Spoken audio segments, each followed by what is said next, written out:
কাটরা মসজিদ। আজকে এই ভিডিওর মাধ্যমে আপনারা জানতে চলেছেন যে মুর্শিদাবাদের এই কাটরা মসজিদে কি হতো এবং এখানকার সম্পূর্ণ ইতিহাস, এবং এই কাটরা মসজিদে একজন নবাবের সমাধি রয়েছে, সেটি কোথায়। তো এই ভিডিওর মাধ্যমে আমরা এই কাটরা মসজিদ সংক্রান্ত সমস্ত তথ্য জেনে নেব। এর আগের ভিডিওতে এই মুর্শিদাবাদ জেলার 10টি ঐতিহাসিক স্থান আমরা ঘুরে দেখেছি, সেই ভিডিওটি আপনারা এই ভিডিও ডিসক্রিপশন বক্সে পেয়ে যাবেন। তো চলো বেশি না বকে ভাট, এই ভিডিওর আরও ভেতরে যাওয়া যাক। তো আপনারা দেখছেন লেটস ট্রাভেল প্রীতম, আপনাদের সাথে আছেন প্রীতম। চলুন আজকে ভিডিও শুরু করা যাক। এটা হলো কাটরা মসজিদের ভিতরে, এবং এর সম্পূর্ণ তথ্য আমরা জেনে নেব এখানকারই একজন গাইডের কাছ থেকে। তো চলো শুনে নেওয়া যাক সেই গাইডের কাছ থেকে এই কাটরা মসজিদের সম্পূর্ণ ইতিহাস।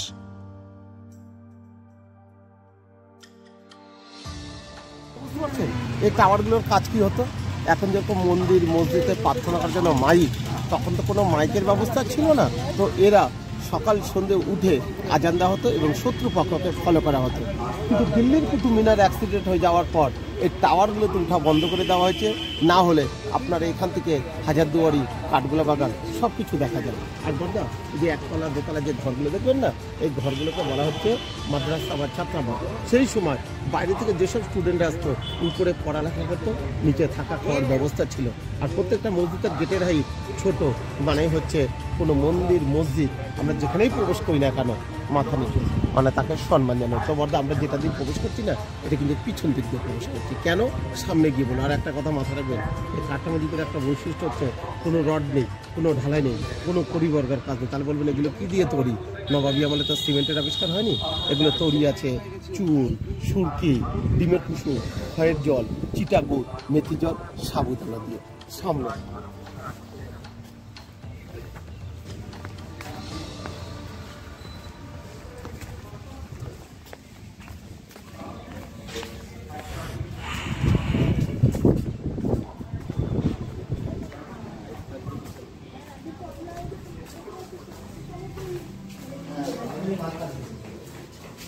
এক কথা, নবাবী আমলের লোক মিনিমাম হাইট হচ্ছে 6 ফুট 7 ফুট। তো কোনো ধর্মগুলো যা ঢুকতে গেলে আপনাকে মাথা নিচু করতে হবে। আর বর্দা, এটা কিন্তু মেন মসজিদ। এটা হচ্ছে দিল্লির যে জামা মসজিদ তার ঠিক একই অনুকরণে। দিদি, এটা তৈরি করা হয়েছে 1723-এ শুরু এবং 24-এ শেষ। মাত্র 2 বছরে নবাব মুর্শিদ কুলি খান তৈরি করেছিলেন। আর একটু ফলো করে দেখুন, এই যে ওয়ালের গায়ে চারকোণে যে খোপগুলো দেখা যাচ্ছে না বর্দা, নবাব মুর্শিদ কুলি খান টাইমে চতুর্দিকে সব বেলজিয়াম আয়না সিস্টেম করা ছিল।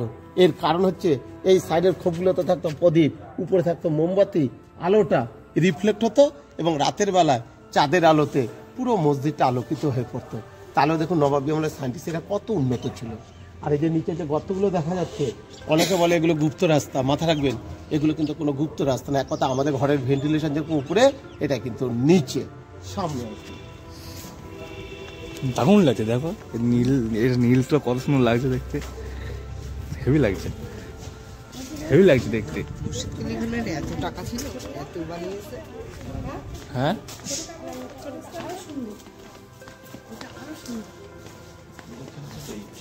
ছোট ছোট ভেন্টিলেটার।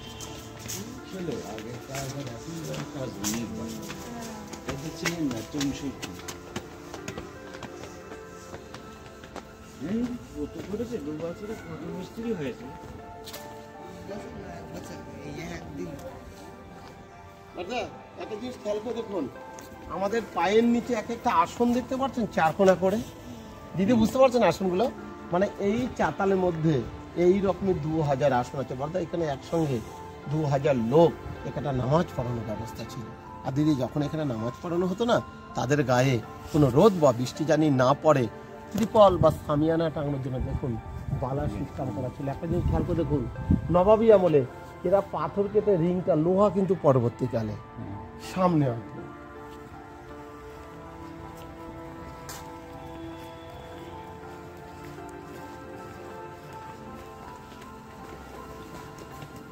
একটা জিনিস খেয়াল করে দেখুন, আমরা যেখানে দাঁড়িয়ে আছি এটা কিন্তু মেন মসজিদেই দাঁড়িয়ে আছি। কিন্তু এই মুর্শিদাবাদে 1897 সালে একটা ভয়ানক ভূমিকম্প হয়েছিল। তার আগে কিন্তু এই রকমই 5টা গম্বুজ ছিল, 3টে ভেঙে গেছে। এই যে বিল্ডিংটা দেখা যাচ্ছে এটা কিন্তু পুরোটা আর্চ বা খিলানে তৈরি। এবার দিদি মাথায় রাখবেন, এসেন তো কাটরা মসজিদে দিদি, এখানে কোনো এক জায়গায় যে মুর্শিদ কুলিখার কবর আছে, যার বুকের উপরে আপনি কেন যাবেন? একটা বাচ্চাটাকে তো পাঠালাম, আমরা তাকে প্রণাম করি। একটা নবাব কি অন্যায় করলেন যে ওনার বুকের উপর দিয়ে যাবে? দিদি দেখুন, এই মুর্শিদ কুলিখা হচ্ছে বুরহানপুরের দক্ষিণী ব্রাহ্মণ বংশে জন্মগ্রহণ করেছিলেন। এই মুর্শিদ কুলিখার ছোটবেলায় নাম ছিল সুদর্শন নারায়ণ মিশ্র, পিতার নাম হচ্ছে দর্পনারায়ণ মিশ্র। কিন্তু বাচ্চা অবস্থায় দাস উপজাতিরা চুরি করে একে বিক্রি করে দেয়। আর যেই ব্যক্তি ওনাকে নিয়ে গিয়েছিলেন তাকে কিন্তু নিঃসন্তানের মতন তাকে লালন পালন করে তোলে এবং তাকে উচ্চ শিক্ষিত করে তোলে। সেখানে কিন্তু তার নাম পরিবর্তন করে রাখে মোহাম্মদ হাদি। আর যেই ব্যক্তি ওনাকে নিয়ে গিয়েছিলেন, বৃদ্ধ বয়সে যখন উনি মারা যায় তখন কিন্তু এই দাসত্ব প্রথা থেকে এনাকে মুক্তি দেওয়া হয়েছিল। তিনি সেখান থেকে এসে দাক্ষিণাত্যের বিরাবল একটা জায়গাতে উনি সামান্যত একটা কোরআনিকের চাকরি গ্রহণ করেছিলেন। ওনার হিসাব এত নিখুঁত ছিল যে সেই কথা দিল্লির দরবারে চলে যায়। তখন কিন্তু আমাদের দিল্লির সম্রাট ছিলেন আওরঙ্গজেব। আর এই আওরঙ্গজেবই সর্বপ্রথম মুর্শিদ কুলিখাকে দেওয়ান রূপে এই বাংলাতে পাঠানো ছিল কর বা ট্যাক্স আদায় করার জন্য। তো এসে দেখেছিলেন এই মুর্শিদাবাদে কিন্তু বর্গীদের খুব অত্যাচার ছিল। বর্গী কাদেরকে বলা হয়? মারাঠা, যারা মহারাষ্ট্রকে সে লুটপাট করে নিয়ে যেত। আজও আমাদের মা বাবারা বাচ্চাদেরকে ঘুম পাশা বলে থাকে না, বুলবুলিতে দাম ছিল বর্গীলে দেশে। এই বর্গীদেরকে দমন করে মুর্শিদ কুলিখার নাম অনুসারে আমাদের এই জায়গাটার নাম হয় মুর্শিদাবাদ। তার আগে কিন্তু জায়গাটার নাম ছিল মাকসুদাবাদ। কিন্তু ইনি শেষ জীবনে বলে গিয়েছিলেন যে জীবনে যদি আমি কোনো রাজত্ব চালাতে গিয়ে ভুলভ্রান্তি করে থাকি, এই ভুলের প্রায়শ্চিত্তের জন্য আমাকে এমন জায়গায় কবরটা দেওয়া হবে যেসব নামাজিরা এই কাটরা মসজিদে নামাজ পড়তে আসবে তাদের পায়ের ধুলো পেলে আমার কিছুটা পাপ মুক্ত হবে। যার জন্য 18টা নবাবের মধ্যে একমাত্র মুর্শিদ কুলিখার কবরটা দেখবেন পুরোটা মাটি দিয়ে তৈরি। আর 2, আমি কিন্তু আগেই বলে দিয়েছি, এই কাটরা মসজিদ আগে কিন্তু সামনে রাস্তা ছিল এটা। কারণ আমি একটা হিন্দু ঘরের ছিল, আমাদের তো মন্দিরে মূর্তি আছে, আমরা তাকে দেখে প্রার্থনা করি। কিন্তু মুসলিমদের তো কোনো মূর্তি নেই, তো এরা সবসময় নামাজটা কিন্তু এই পশ্চিম দিকে তাকিয়ে করে, কারণ পশ্চিম হচ্ছে মক্কা বা কাবা শরীফ। তো বর্দা এটাই আবার বলছি, এটা কিন্তু মসজিদের সামনের দিক, এটা এখন ব্যাক সাইড হয়ে গেছে। ওই যে পিছনে যে পাকা রাস্তাটা দেখলেন ওই রাস্তা পরে তৈরি হয়েছে, যার জন্য পিছন সাইডটা ফ্রন্ট সাইড আর ফ্রন্ট সাইডটা ব্যাক সাইড। দেখবেন আমাদের কখনো শুভ কাজ পশ্চিম দিকে হয় না, কি পশ্চিম দিকে পুজো করেন? আমাদের সবসময় পূর্ব সামনে। তা যদি স্ট্যান্ড ব্যবহার হয় না, স্ট্যান্ড ব্যবহার করতে দাও।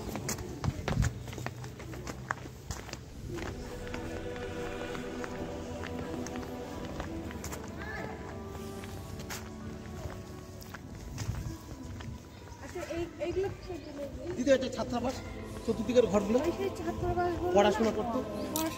এটা ইসলামের শিক্ষা কেন্দ্র হিসেবে দেওয়া।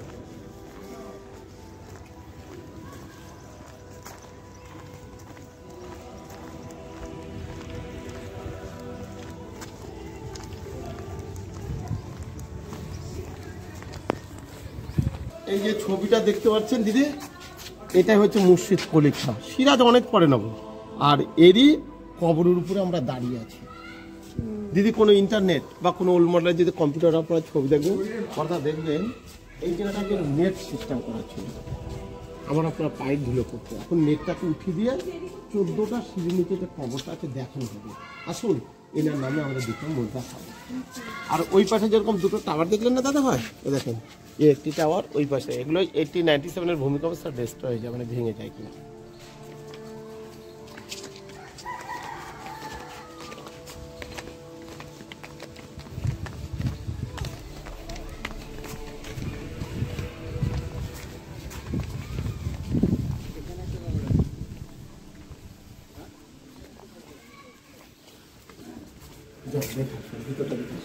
খবরটা দেখুন পুরোটা মাটি, দেখা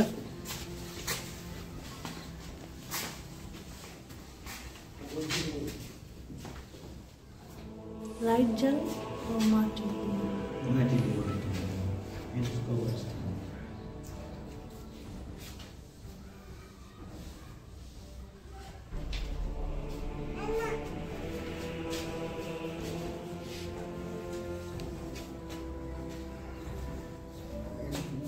এটা বুকের উপর দেওয়া নেট ছিল, বুঝতে পেরেছেন? তো দিদি এর মৃত্যু হয়েছিল 1725 সালে, মসজিদের বয়স হচ্ছে 300। আর এরই মেয়ে যে বাচ্চাদের কলিজা খেয়ে নিত, আপনারা যাবেন কিনা জানি না, এই যে এই জায়গাগুলো দেখবেন কাঠগোলা বাগান জগৎ, হ্যাঁ জীবন্ত, এই যে কলিজা খাকি। তোমার দা এই জায়গায় গেলে একটা গাইড নেবেন, ওই জায়গাটা খুব ভালো জায়গা। এই যে সিরাজদৌল্লার কবর, ইনি আবার শেষ জীবনে এই মসজিদ মধ্যে আবার মন্দিরও করে গেছে। আসুন দেখ।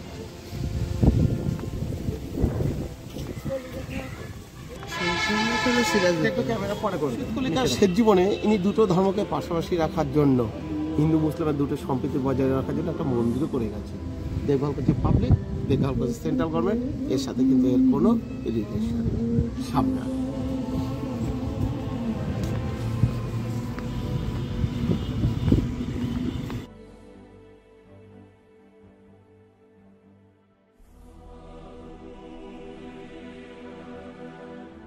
তো আপনারা আশা করি এই ভিডিওর মাধ্যমে কাটরা মসজিদের সম্পূর্ণ ইতিহাস জেনে গিয়েছেন। তো ভিডিওটি কেমন লাগলো অবশ্যই কমেন্ট করে জানাবেন, এবং চ্যানেলে নতুন হলে চ্যানেলটি সাবস্ক্রাইব করে পাশে বেল আইকনটিতে অল করে দেবেন এমন ভিডিও সবার আগে দেখার জন্য।